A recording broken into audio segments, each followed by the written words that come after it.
হাজার বছর ধরে আমি পথ হাঁটিতেছি পৃথিবীর পথে, সিংহল সমুদ্র থেকে নিশীথের অন্ধকারে, মালয় সাগরে অনেক ঘুরেছি আমি, বিম্বিসার অশোকের ধূসর জগতে।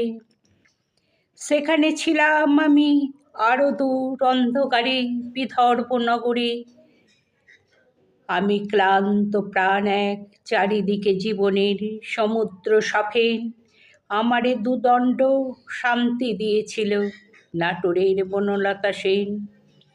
চুল তার কবেকার অন্ধকার বিদিশার নিশা, মুখ তার শ্রাবস্তির কারুকার্য অতি দূর সমুদ্রের পর। হাল ভেঙে যে নাবিক হারায়েছে দিশা, সবুজ ঘাসের দেশ যখন সে চোখে দেখে দারুচিনি দ্বীপের ভিতর, তেমনি দেখেছি তারে অন্ধকারে। বলেছে সে, এতদিন কোথায় ছিলেন? পাখির নীড়ের মতো চোখ তুলে নাটোরের বনলতা সেন।